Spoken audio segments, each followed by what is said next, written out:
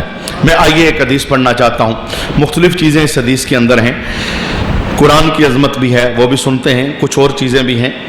میرے محبوب کے اس فرمان کو حضرت ابو مالک اشعری رضی اللہ تعالیٰ عنہ روایت کرتے ہیں، رسول اللہ صلی اللہ تعالیٰ علیہ وسلم نے ارشاد فرمایا کہ پاکیزگی نصف ایمان ہے، طہارت، صاف ستھرا رہنا، خاص کر کے جب مسجد آتے ہیں تو طہارت میں صاف ستھرے ہو کر، خوشبو لگا کر، اچھے کپڑے پہن کر، چونکہ جب ہم مسجد میں آتے ہیں نا، صرف ہم ہی نہیں ہوتے، اللہ کے نورانی فرشتے بھی مسجد میں تشریف فرما ہوتے ہیں۔ اور میں کہتا ہوں کتنے خوش نصیب لوگ ہیں ہم، کتنے خوش نصیب لوگ ہیں ہم، اس وقت فرشتوں کے جرمٹ میں بیٹھے ہیں۔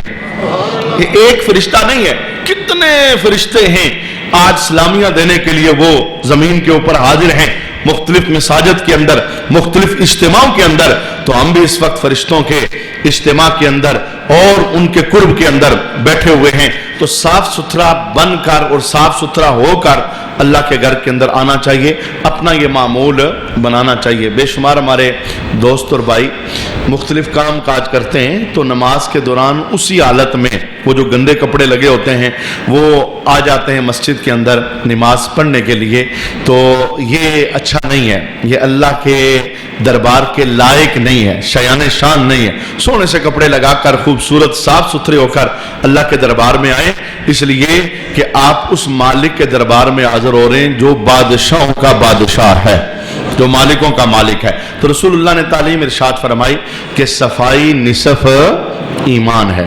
دوسرا جملہ حدیث میں رسول اللہ نے ارشاد فرمایا الحمدللہ کے نام میزان کو بھر دے گا، نامہ اعمال الحمدللہ کے نام میزان کو کیا کر دے گا؟ بھر دے گا۔ الحمدللہ یعنی اللہ کا شکر ہے، یہ کوئی ایک بات پہ تھوڑا ہے، بات بات پر ہم اللہ کا شکر ادا کریں اور بات بات پر ہم کہیں الحمدللہ۔ میں مثال دیتا ہوں، ایک حدیث شریف ہے، نبی کریم علیہ السلام نے ارشاد فرمایا کہ جب کوئی بندہ بیمار ہوتا ہے اور بیماری کی حالت میں اللہ چیک کرنے کے لیے اس کے پاس آسمان سے فرشتہ بھجواتا ہے، اور جب فرشتہ اس کے پاس آتا ہے نا تو فرشتہ آ کے چیک کیا کرتا ہے؟ اللہ کہتا ہے تو جا کے یہ چیک کر کے آ کہ اس حال میں وہ کیا کہہ رہا ہے، اس کے لبوں پر کیا ہے۔ جملوں کی باقاعدہ ویلیو ہے، جملوں کی باقاعدہ قیمت ہے۔ اچھا وہ بندہ وہ مذہب جاننے والا ہے، جب وہ بیمار ہوتا ہے تو کیا کہتا ہے؟ الحمدللہ، اللہ تیرا شکر ہے، صحت دے تو بھی تیرا شکر اور بیمار کرے تو بھی تیرا شکر ہے، اس لیے کہ صحت مندی بھی تیری نعمت ہے اور بیماری بھی تیری نعمت ہے۔ اچھا جس وقت بندہ یہ جملے بول رہا ہوتا ہے نا، الحمدللہ اللہ تیرا شکر، تو نے بیماری دی، اللہ تیرا شکر، تو نے آزمائش میں ڈالا، میں تیری رضا میں راضی ہوں، تو اب فرشتہ واپس اللہ کے دربار میں جاتا ہے اور جا کے کہتا ہے مولا جس بندے کو تو نے بیمار کیا ہے نا وہ الحمدللہ کہہ رہا تھا، وہ تیرا شکر کر رہا تھا، وہ تیری حمد بیان کر رہا تھا۔ اللہ کہتا ہے فرشتوں دو باتیں ہیں، یا تو یہ ہے اس بیماری میں اسے اپنے پاس بلا لوں گا، یعنی اس پر موت آ جائے گی، یا یہ ہے کہ میں اس بیماری کے بعد اسے صحت دے دوں گا۔ اگر تو میں اس بیماری کے بعد اسے صحت دوں تو فرشتوں گواہ ہو جاؤ پہلے سے اچھی صحت عطا فرماؤں گا، چونکہ اس نے الحمدللہ میرا شکر ادا کیا ہے۔ اور اگر ایسا ہوا کہ یہ بیماری اس کی موت کا سبب بن گئی اور میرے دربار میں آنے کا سبب بن گئی، اے فرشتوں گواہ ہو جاؤ اس نے اس آزمائش پر الحمدللہ کہا ہے اور میرا شکر ادا کیا ہے، میں اسے عام موت نہیں دوں گا، میں اسے شہادت والی موت عطا فرماؤں گا۔ یہ مسلمان کا نور ہے، الحمدللہ الحمدللہ الحمدللہ۔ ہر حال میں اللہ کا شکر ادا کیا کریں، اور جس حال میں اللہ رکھے، انسان کی اپنی عقل تو اپنی عقل ہوتی ہے، اس میں ہزار فطور ہوتے ہیں، لیکن اللہ کی رضا میں راضی رہنا اور اللہ رب العالمین کے امتحانوں آزمائشوں پر انہیں آزمائش امتحان سمجھ کر الحمدللہ کی صدائیں لگانا یہ بہت بڑا کام ہے۔ اور دوسری بات، اگر آپ یہ چاہتے ہیں کہ آپ کی نعمتیں آپ کے پاس رہیں، آپ کی نعمتیں آپ کے پاس رہیں، جو آپ کو اللہ نے دیا ہے، مال عطا کیا ہے، عزت عطا کی ہے، سٹیٹس ہے، عہدہ ہے، حسن ہے، جوانی ہے، اولاد ہے، دیگر بے شمار نعمتیں ہیں، آپ چاہتے ہیں کہ یہ ہمارے پاس رہیں، تو اس کا قرآن نے ایک وظیفہ دیا ہے۔ وہ وظیفہ کیا ہے؟ قرآن یہ کہتا ہے لَإِن شَكَرْتُمْ لَأَزِيدَنَّكُمْ، اگر تم نعمتوں پر شکر کرو گے تو میں ان میں اضافہ کر دوں گا۔ یعنی یہ قرآنی وظیفہ ہے، الحمدللہ اللہ کا شکر ادا کرنا۔ بڑے بھلے لوگ تھے وہ، اگر ہم 20 سال پہلے چلے جائیں، جن کی زبانوں پر ہر وقت بسم اللہ الحمدللہ یہ کلمات جاری رہتے تھے۔ اصل میں یہ کلمات برکت کا ذریعہ ہوتے ہیں، رحمت کا ذریعہ ہوتے ہیں۔ مسلمان کو ہر حال کے اندر اللہ کا شکر ادا کرنا چاہیے۔ حدیث شریف کا دوسرا جملہ، میرے محبوب کریم علیہ السلام ارشاد فرماتے ہیں کہ سبحان اللہ اور الحمدللہ زمین اور آسمان کے دونوں گیپوں کو بھر دیتا ہے۔ سبحان اللہ یہ بڑا خوبصورت وظیفہ ہے، تسبیح ہے نہیں، فرمایا سبحان اللہ یہ زمین آسمان کے گیپوں کو بھر دیتا ہے۔ اور یہ پتہ ہے یہ وظیفہ کون کر رہا ہے؟ وہ فرشتے جنہوں نے اللہ کا عرش اٹھایا ہوا ہے، یہ فرشتوں کا وظیفہ ہے۔ اور اس وظیفے کے اندر کوئی مسل کی بات نہیں ہے. بعض لوگ یہ سمجھتے ہیں یار یہ سنیوں کا کوئی کام ہے. اگر یہ کہیں تو ہم اس پر اللہ کا شکر ادا کرتے ہیں کہ ہم اپنے سونے رب کا نام لے رہے ہیں. یعنی اگر کوئی یہ الزامی طور پر کہے، لیکن میں یہ بتاتا ہوں یہ مسل کی نعرہ نہیں ہے کہ کسی خاص مسلک کا نعرہ ہے. نہ یہ مسلمانی نعرہ ہے، یہ ایمانی نعرہ ہے. اور مسلمان اور ایمان والا بندہ لمحہ لمحہ اپنے رب کو یوں کہتا رہتا ہے سبحان اللہ میرا رب پاک ہے، سبحان اللہ. بلکہ مجھے ایک حدیث شریف یاد آ گئی. حضرت ربیہ کہتے ہیں کہ میں رسول اللہ کے دربار میں حاضر ہوتا تھا. میری یہ ڈیوٹی تھی رات کے وقت وضو کے لیے پانی پیش کرنا، وضو کے لیے پانی پیش کرنا اور نالین مبارک سیدھے کرنا. یہ میری ڈیوٹی تھی. میں کہیں بھی ہوتا نا رات کو میں حضور کے پاس آ جاتا، پانی میں نے دینا، نالین میں نے پیش کرنے. اور پھر میری یہ عادت تھی جہاں سونے مصطفیٰ مسجد کے کونے میں بیٹھ کے عبادت کرتے نا تو میں مصطفیٰ کے قدموں میں سو جاتا. حضور تو پھر نبی تھے نا، میں بندہ ہونے کے ناطے نیند غالب آ جاتی.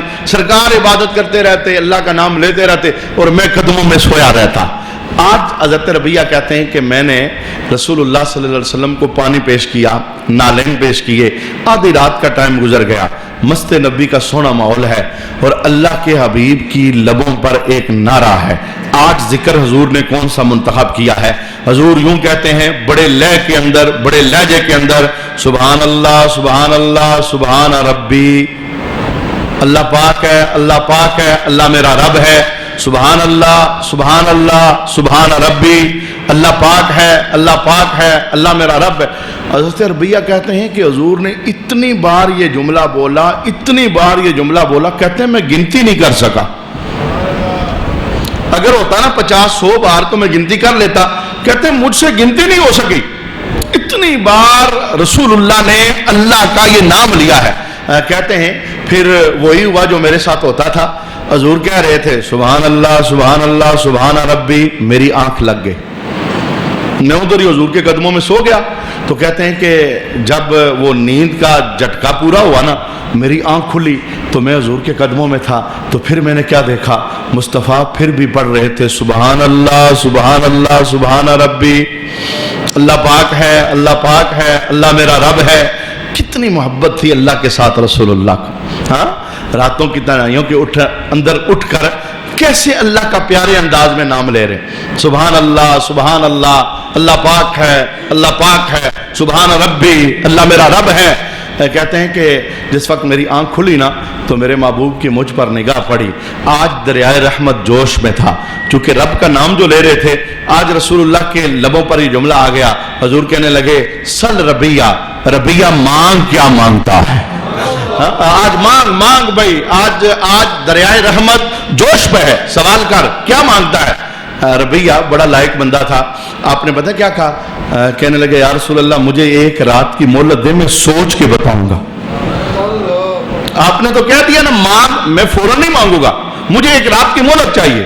رسول اللہ مسکرائے اور مسکرا کے کہا ٹھیک ہے بھائی، ایک رات کی مہلت ہے، کل پھر بتا دینا تجھے کیا چاہیے. اللہ اکبر. رسول اللہ کا غلام پورا دن توجہ کرتا رہا، پوری رات سوچتا رہا کیا مانگوں کیا مانگوں کیا مانگوں. اور پھر سوئی کس جگہ پر اڑی ہے. دوسری رات آئی نا، حضور نے پھر کہا سل ربیہ، ربیہ مانگ کیا مانگتا ہے. تو جس وقت ربیہ کے لبوں پر جملہ آیا تو جملہ کیا تھا؟ یا رسول اللہ اور کچھ نہیں چاہیے، جنت میں آپ کا پڑوس چاہیے. خالی جنت نہیں چاہیے، جدھر آپ ہیں نا جنت میں نے ادھر جانا ہے. اللہ اکبر. ان لوگوں کو مانگنے کا گر تھا یار، مانگنے کا طریقہ. کہتے ہیں جنت تو ویسے بھی آپ کے صدقے مل جانی ہے، آپ کا کلمہ جو پڑا ہے، لیکن عام جنت نہیں چاہیے. جنت وہ چاہیے جہاں پر آپ بھی ہوں، یعنی جنت کا وہ حصہ. اب اللہ کے حبیب نے اس موقع پر ایک جملہ بولا. حضور ارشاد فرمانے لگے ٹھیک ہے ربیہ، جنت میں تجھے میرا پڑوس مل جائے گا، لیکن ایک کام تم بھی کرنا. حضور کیا فرمایا؟ سجدوں کی کثرت کرنا، سجدے نہ چھوڑنا. جب تم سجدوں کی کثرت کرو گے میں محمد جنت میں تمہیں اپنا پڑوس عطا فرماؤں گا. تو سبحان اللہ ذرا ایک مرتبہ ساریں گے سبحان اللہ. اس مکمل کرتے ہیں. رسول اللہ ارشاد فرماتے ہیں وَالصَّلَاةُ نُورٌ، نماز نور ہے. نماز کیا ہے؟ نور ہے. یہ نور خالی رمضان میں رہنا ہے یا پوری زندگی؟ سارے بولیے نا، پوری؟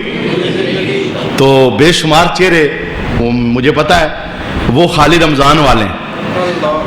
آؤ نا آج رات اللہ سے پختہ عہد کرتے ہیں کہ مولا ہم رمضان والے نہیں ہیں، ما دمت حیا۔ حضرت عیسیٰ نے ایک جملہ بولا تھا پنگوڑے کے اندر کہ اے اللہ میں نماز پڑھوں گا، زکوٰۃ دوں گا، لیکن کب تک؟ 1 مہینہ، 2 مہینے، پہلی زندگی، آخری زندگی، کب تک؟ ما دمت حیا، جب تک میں زندہ ہوں میں تیرے در پر سجدہ کرتا رہوں گا۔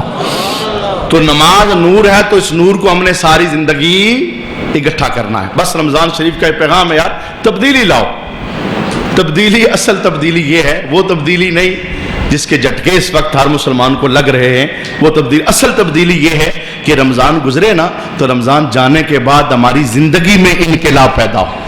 پہلے بے نمازی تھے، اب نمازی بن جائیں۔ پہلے زبان اگر شستہ نہیں تھی، اب زبان شستہ ہو جائے۔ پہلے کردار داغدار تھے، اب بے داغ بن جائیں۔ پہلے زندگی کے اندر کوئی کمیاں تھیں، رمضان کے رخصت ہونے پر اللہ سے عہد کر کے ان کمیوں کا ہم ازالہ کر لیں۔ تو میں نے کہا نماز کیا ہے؟ کیا ہے؟ یہ نور دنیا میں بھی نور ہے، قبر میں بھی نور ہے، اور عشر میں بھی نور ہے۔ قبر میں بھی نور ہے اور بڑا سونا نور ہے، اور عشر میں بھی نور ہے۔ صحابہ نے پوچھا تھا یا رسول اللہ اتنا بڑا میدان معاشر ہوگا، اتنا بڑا، تو ہم آپ کو کیسے تلاش کریں گے؟ آپ ادھر ہمیں ملیں گے کیسے؟ اتنی امتیں، اتنے نبی، اتنے بندے ملیں گے کیسے؟ تو رسول اللہ کا جملہ سننا، فرمایا ویسے حضور کے لیے مشکل نہیں اپنا غلام تلاش کرنا، ماں بچے کی اتنی خبر نہیں رکھتی جتنی رسول اللہ اپنے غلام کی خبر رکھتے ہیں۔ لیکن حضور نے ایک نشانی بتائی، فرمایا جب تم نماز کے لیے وضو کرتے ہو نا، وضو اعضائے وضو جو دھوتے ہو، تم چہرہ دھوتے ہو، اپنے دونوں ہاتھ کونیوں سمیت دھوتے ہو، پاؤں ٹخنوں سمیت دھوتے ہو، فرمایا بزم عشر کے اندر تمہارا نظارہ علیحدہ ہی ہوگا، یہ ساری چیزیں چمک رہی ہوں گی، ان میں نور داخل ہو جائے گا۔ میں ادھر دیکھوں گا، ہاں میرا غلام ہے، میں ادھر دیکھوں گا، ہاں میرا غلام ہے۔ تو پیر صاحب نے بڑا ایک خوبصورت جملہ بولا تھا نا، نور آنکھوں میں اور چہروں پر اجالے ہوں گے۔ کہ پیر نصیر الدین نصیر شاہ صاحب کا جملہ ہے، وہ نور یہی ہے، نماز والا نور، نور آنکھوں میں اور چہروں پہ اجالے ہوں گے، مصطفیٰ والوں کے انداز نرالے ہوں گے۔ تو مصطفیٰ والا بن کر جینے کی کوشش کریں اور نماز کو اپنی زندگی کے اندر پختہ کریں۔ بات صرف کہنی ہوتی ہے، آگے اثر پکڑنا اور اسے مؤثر بنانا یہ اللہ رب العالمین کی طرف سے ہوتا ہے۔ اللہ تعالیٰ ہر مسلمان کو پختہ نمازی بنائے، ہماری بہنیں نمازی بن جائیں، ہمارے بھائی نمازی بن جائیں، ہماری بیویاں نمازی بن جائیں، ہمارے بچے اللہ کے دربار میں جھکنے والے بن جائیں۔ یقین جانے جب یہ ماحول ہو جائے نا، جیسے آج کل ماحول ہے، کتنا رحمت ماحول ہے، اب گھر میں جائیں تو بیوی قرآن کھول کے بیٹھی ہے، بچی قرآن کھول کے بیٹھی ہے، بیٹی قرآن کھول کے بیٹھی ہے، بہن مصلی پر ہے، بھائی بس سے جانے کی تیاری کر رہا ہے، بابا جی اٹھ کے تہجد پڑھ رہے ہیں۔ یہ رمضان کا ماحول ہے، رمضان کی برکت ہے۔ اور میں کہتا ہوں اگر یہ ماحول ساری زندگی ہو جائے، یہ حضور کے گھر میں یہ ماحول ساری زندگی تھا، مدینے میں یہ ماحول ساری زندگی تھا، ان کی راتوں کو۔ اور اگر تھوڑا سا پیچھے جائیں نا، 20 یا 25 یا 30 سال، وہ لوگ زیادہ علم والے نہیں تھے لیکن عمل ان کا بڑا سونا تھا۔ 2 بجے 3 بجے نا برتن کھڑکنا شروع ہو جاتے تھے اور آوازیں آنا شروع ہو جاتی تھی، یار بابا جی تہجد کے لیے اٹھ رہے ہیں، بابا جی اللہ کو راضی کرنے کے لیے اٹھ رہے ہیں۔ اے کاش یہ ماحول دوبارہ پلٹ کے آ جائے، چونکہ اس ماحول میں ساری رحمتیں ہیں۔ جب تک رب کا در چھوڑ کے رکھو گے، بغاوت پر رہو گے، تب تک نوستیں ہمارا مقدر رہیں گی، اور جب پلٹ کے واپس آ جاؤ گے تو اللہ کریم فضل فرمائے گا، اور کھوئی ہوئی وہ جو حمیت ہے اور کھوئی ہوئی مقام اور منزلت ہے اللہ تعالیٰ واپس دوبارہ عطا فرما دے گا۔ اس حدیث کا جو اگلا جملہ ہے، 2 جملے رہ گئے، وَالصَّبْرُ ضِيَاءٌ۔ میرے محبوب کریم علیہ السلام ارشاد فرماتے ہیں صبر ایک روشنی ہے، صبر کرنا چاہیے۔ چھوٹی چھوٹی آزمائشیں، امتحان یہ اللہ کی طرف سے مقدر ہوتے ہیں۔ امتحان ایسا نہیں کہ صف ماتم بچ جائے، آزمائش ایسی نہیں کہ صف ماتم یا شکوہ شکایت شروع ہو جائے، بلکہ ان آزمائشوں پر صبر کرنا چاہیے۔ حضرت علی نے بڑا خوبصورت جملہ بولا تھا، آپ نے کہا تھا الصبر من الایمان کالراس من الجسد، فرمایا صبر کا ایمان کے ساتھ یوں تعلق ہے جیسے سر کا جسم کے ساتھ ہے، سر کٹ جائے جان چلی جاتی ہے، اور مومن کی زندگی سے صبر نکل جائے تو ایمان چلا جاتا ہے۔ مومن صابر ہوتا ہے اور امتحانوں آزمائشوں پر ہر آنے والے ماحول پر وہ صبر کرتا ہے، اور صبر کا نتیجہ کیا ہے؟ بس صبر و ضیاء، صبر ایک روشنی ہے اور اس روشنی کے ذریعے انسان کی زندگی کی راہیں متعین ہوتی ہیں۔ وَالْقُرْآنُ حُجَّةٌ لَكَ أَوْ عَلَيْكَ، حدیث کا آخری جملہ ہے، فرمایا قرآن یا تیرے حق میں دلیل ہوگی یا تیرے خلاف دلیل ہوگی، اب مرضی تیری ہے، جیسے تو قرآن سے وابستگی اپنی جوڑے گا، اگر ایسی جوڑے گا نا قرآن کے ساتھ وابستگی کہ قرآن کو اپنا رب و رہنما بنائے گا، یہ تیرے حق میں دلیل ہوگی۔ اور کیسے دلیل ہوگی؟